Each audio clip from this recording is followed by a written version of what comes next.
Preparation's been real good. Got a lot of work done back in Seattle, and took a few days off. The guys have a little bit of Christmas. We got out here late last night, and then kind of woke up this morning, went over to the Dome, got a little work done, and so tomorrow we'll be ready to kind of rock and roll again for kind of a normal week of preparations to finish it off. And we're excited to be here. Really pleased with our guys, how they've handled everything, their finals, to being in this game, and just their focus and all those type of things. So we'll be excited when whatever day it is, Friday, Saturday rolls around here. All right, thanks, Coach. All right, we got about 15 minutes for questions. No mics in the room, so just please speak up. Just raise your hand. We'll call you out, and we'll get started. Where are we going to start? All right, right here. Coach, what makes John Moss such a good player? What was special about him? Really starts with coaching. Just kidding. Actually, he has a really good wide receiver coach. I will say that. I think, first and foremost, those two guys have really clicked, his coach and him. And it's really nice for me to see when we got here 3 years ago where he was to where he is now as a wide receiver. What makes him special is he's just got some, God-given explosiveness that you don't see very, very often. So he's had that all along, but now he's, really become a polished receiver. He knows how to release, he knows how to run routes, control his breaks. I think a lot of times fast guys really can struggle. I've been around a lot of fast guys that are not good route runners because they just struggle controlling that speed. And he can do that. And so it's been really, really awesome to see all that. Coupled with, he's a great guy. I think that matters. He really wants to be coached, and he wants to be good. And I think all those things you've seen his evolution as a receiver. All right, over on the far right, Coach. Coach, now that you're here, how do you and your staff handle the balance with your players of this being a bowl game and a bit of a reward, but also a business trip with so much on the line? Yeah, it's kind of how we talk to them anyways. Even when we travel just as a normal away game, like we always want them to enjoy and appreciate the moment. We want them to appreciate the different venues, the different hostile environments that we go into. We really do. That's part of this whole thing, this college football, the pageantry. There's nothing like it. Pro football is not like it. It's just different. And certainly when you come here for a week and you get all these cool events, we want them to appreciate that as well. And I think there's plenty of time to do that and still stay focused on the task at hand and why we're here. I think our guys get that. And so it's not, something not that we just talk about this week. So it's like, how do we handle this? It's just kind of how we've done business all along. And I think our guys are ready to do this the right way. All right, right here. Al. Where have you seen Jake take that next step in his development in that second year? Was there a moment this year that you're like, okay, he's got it, he's on that path? Yeah. We've kind of felt for a long time that he's, had the it factor in terms of he can feel the game pretty good. And so then it's just, to me, a matter of building consistency. That's really with every position. You see certain guys flash, and why are some players good players and some players great players and some average? To me, it has to do with consistency. And so it's about building consistency at that quarterback position, and it comes with knowing your system and more reps. He's had a lot of really good reps in high school because they really threw it a lot and did a bunch of different things. And so he came in here, I think, with some pretty good instincts. And so then it's just a matter of getting him really comfortable with our schemes, the speed of the game at college. And all that takes a little bit of time and just to stay to the process. So I don't think there's been any one time where he's really, he's a tremendously hard worker and studier of the game and the position. And so it's just a matter of time. You never can predict when. And he's still work in progress. We all are. And I think that's the good thing. Probably one of the best things about him is you still feel he's really hungry to try to master this position if that's possible. John. Chris, you had a senior class that boys that won 50 games. Alabama's done it a couple of years in a row. Can you put into context how tough that is? Yeah. Oh yeah, it's it's amazing what Alabama's doing. The level that they compete at, and it's a combination of they have really good players. I thought we had really good players way back when, and then they're coached well. It's that combination, and that's what makes them really good. And then you get the ball rolling, and they can lose guys early, and the next crew is ready to take over and carry the baton, and it's an impressive cycle that he has going over there. Okay, right here in the middle. Chris, you have such an even keel personality. You don't get too high or too low. How will that help your team this week as they get ready to get on the biggest stage they've ever been on? Yeah. It's just, at the end of the day, it's just, really is another game. Every game is really, really important to these guys.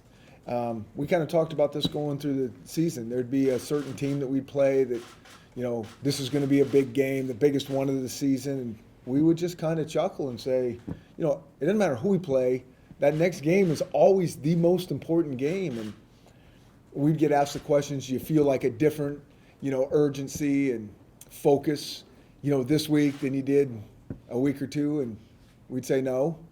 I think that's been one of the beauties of this team. They just been very focused all season long and really, really go to work, and they don't change a whole lot in terms of that. And so I think one of the things of playing good football is going to be for those guys not to get,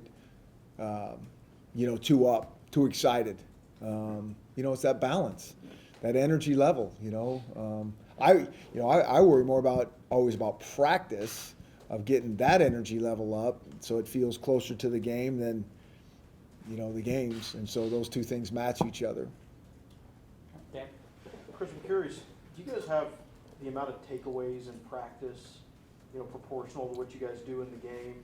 And does that scare you sometimes when you see that in practice, if you guys are turning it over offensively against? Well, spring ball is miserable for me, as the head coach. I'm mad at somebody all the time.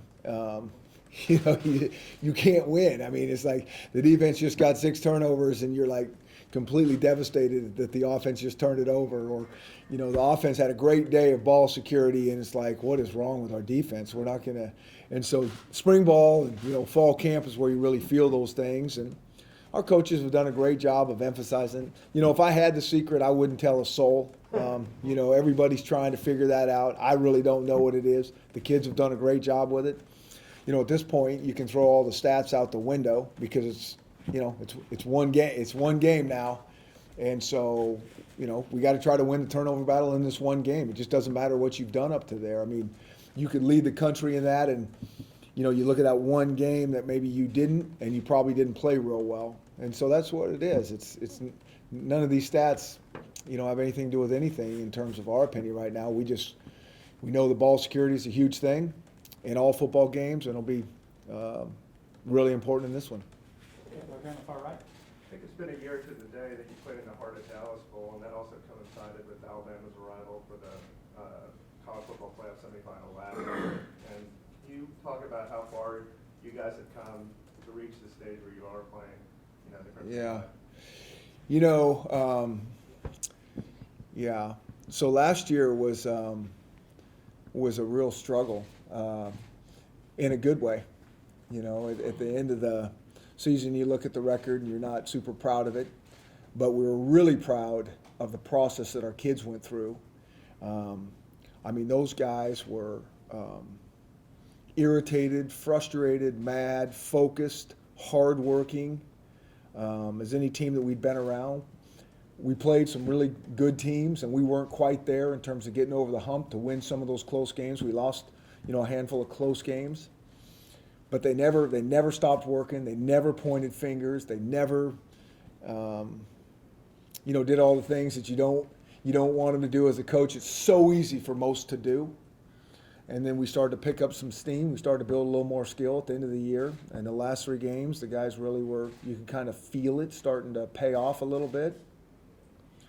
And so then, they came into the offseason in winter workouts with just, you could feel it there. that it was the same type of mentality. And you always think, if guys will just stay consistent, that word again, good things are going to happen. And they have. And they've, even when we lost a game this year, the next week really wasn't much different. I mean, it was right back to work, and nobody liked it, and guys were a little bit irritated, but it was like you'd like it to be. So it's, it's been it didn't happen. It's been obviously a slow progression, and, proud of how those guys went through it. Far left over here. Back to the secondary, Coach Saban just said that he compared you guys to the Seattle Seahawks. First of all, what do you think of that comparison? And second of all, how do you think that your secondary matches up against Alabama's receivers? Yeah, I don't know about that comparison. I think that, I think our secondary's played well. I think we have some good players back there that compete and really understand the position. I think that,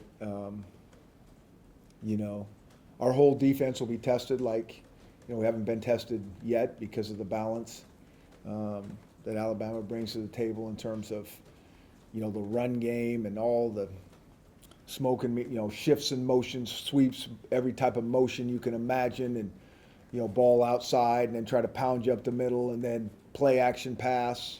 So everybody's going to have to be on point and very disciplined with their job. And, the game always comes down to one-on-one matchups, and guys are going to have to win one-on-one battles. Right here. Chris, with John Ross, what kind of stuff did you tell him last year after he had his injury and to deal with, obviously, the recovery process? And do you think he's even faster and more explosive now than he was pre-injury? Yeah, it's hard to know if he's more. I mean, he's always been, he's always been really, different than a lot of guys, so I don't know if he's more. I didn't say a whole lot to him in terms, those ACLs, those are hard injuries because they just take so long, and especially you get one in spring football and there goes your season, you're going to have to sit. And so that is painful. I don't know if there's anything harder to go through because it's just so much time. Now, the good thing is the kids will come back as good, if not better than new in terms of how they, how the surgeries go, the strength and conditioning to build off it. They'll come back. They'll come back great. But it's just a long, hard process to stay mentally strong.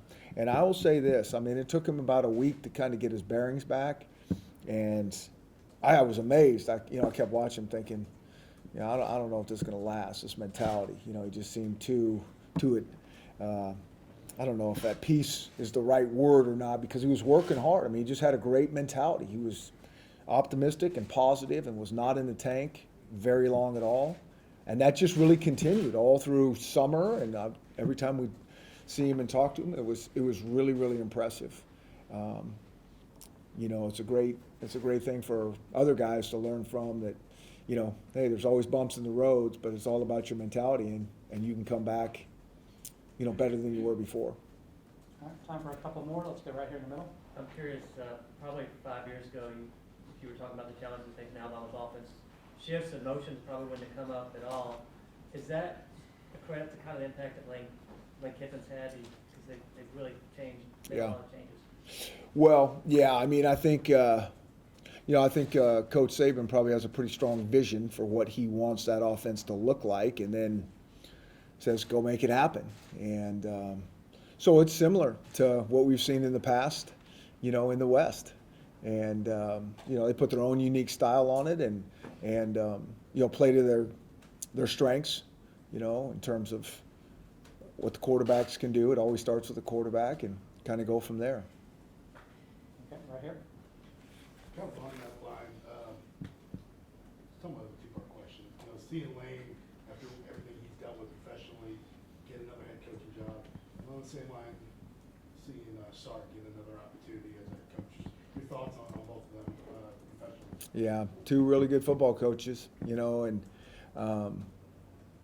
I think we kind of all know how this goes. You got to have a lot of, you can be really good at what you do, and you just got to have a lot of timing and luck to go, luck to go with it. I think about, our situation here. I mean, I feel like very blessed and lucky that a lot of things have worked out, coupled with a lot of hard work and a lot of good people surrounding each other. And so you know how this thing can go. Sometimes it's like having a tiger by the tail, and you just hope that it all works out. But I know that they're really good football coaches, and it's not surprising that both are, back at really good places for each of them, and they'll do a great job. All right, right here. Chris, you're famous for your trick plays, and I wonder how much your offense enjoys having those called and executing them. Yeah. Well, anytime somebody gets to throw the ball into the quarterback, everybody's excited. I think somebody ran I think it was a reverse to a tackle this fall. I think it was Pittsburgh might have done it. And I'm not kidding you. I hadn't seen that. And within 30 seconds, I had 5 text messages, and you know who they were from. Every one of the O-line going, do you think we'll get that one? And so guys, they like to have fun, and they like to do something different. And, and sometimes you can create some momentum and explosives and those type of things. And,